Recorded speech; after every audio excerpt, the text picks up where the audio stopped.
ចង់ជៀនសាច់ជ្រូកឲ្យទន់ដូចអ៊ីលក់បាយស្រូបអត់មានអីបាក់ទេឲ្យតែយើងដឹងតិចនិចវាតិចតិចតិចនិចវាអត់មានអីច្រើនទេគឺតិចមែនតើដឹងហើយធ្វើបានដូចអ៊ីលក់បាយអញ្ចឹងជៀនខ្លួនឯងញ៉ាំខ្លួនឯងឆ្ងាញ់ហ្មងហើយវិធីជៀននេះគឺវាពិសេសត្រង់ថាសូម្បីតែសាច់កកក៏យើងយកមកជៀនបានដែរយើងអត់បាច់ចំណាយពេលទៅប្រឡាក់វាទ្រាំវា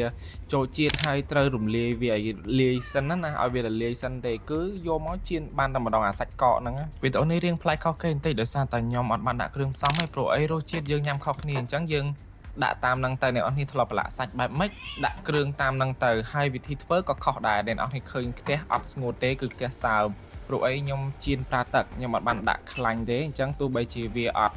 ស្ងួតក៏ជៀនបានដែរវាអត់ខ្ទុះទេជៀនប្រភេទនេះគឺអត់ខ្ទុះទេអត់ពិបាកបដ ாய் ហើយសម្រាប់អ្នកអត់សូវមានពេលគាត់ដាក់វាចោលអញ្ចឹងទៅ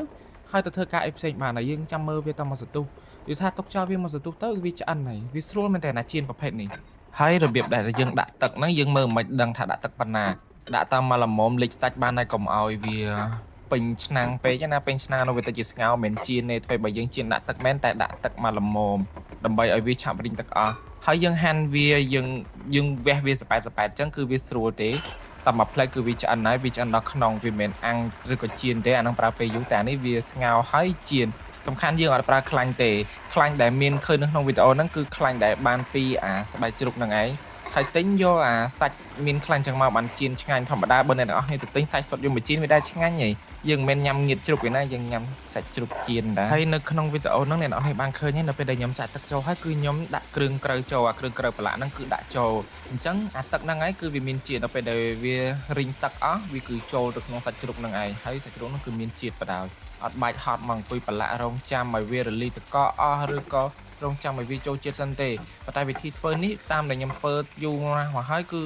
ធ្វើជាមួយទៅសាច់ជ្រូកក៏ដែរបានសាក់អីផ្សេងអញ្ចឹងបើមានអ្នកដឹងថាវិធីនេះយកទៅធ្វើជាមួយសាច់អីផ្សេងទៀតបានចាំជួយខមមិនប្រាប់ខ្ញុំផងសម្រាប់ខ្ញុំអត់ដឹងមែនអានេះខ្ញុំនិយាយពីពិតខ្ញុំមិនមែនចេះទាំងអស់ទេខ្ញុំដឹងខ្ញុំប្រាប់ខ្ញុំអត់ដឹងក៏ខ្ញុំអត់ប្រាប់ទៅហើយវិធីនេះមិនមែនជាវិធីថ្មីទេគេធ្វើគ្រប់តែគ្នាហ្នឹងប៉ុន្តែគាត់ថាមានអ្នកខ្លះក៏អត់ចេះមានអ្នកខ្លះក៏ចេះអញ្ចឹងខ្ញុំនៅតែចង់ចែករំលែកធ្វើបែបហ្នឹងទៅហើយយើងកូរវាចុះឡើងងាយច្បល់ចុះច្បល់ឡើងកុំឲ្យវាខ្លាច់បាក់ផ្ទះណាក្បល់តែ4 10ដង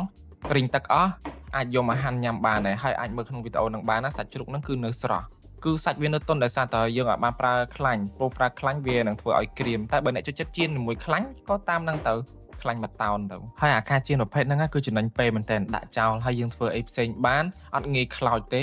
ហើយយើងក៏មិនបាច់ហត់ខ្ទុះជូតចក្រានជូតអីដែរហើយរសជាតិវាក៏ឆ្ងាញ់ដែរឆ្ងាញ់ជាងសម្រាប់អ្នកចូលចិត្តសាច់ទន់បាយស្រូបអីអានេះគឺឆ្ងាញ់ជាងហើយមកដល់ចុងវីដេអូហើយសម្រាប់វីដេអូថ្ងៃហ្នឹងគឺខ្ញុំមានតែប៉ុណ្្នឹងទេស្អែកក៏មិនដឹងថាមានអីផុសដែរព្រោះអីដេកគិតទៅនឹងផុសអី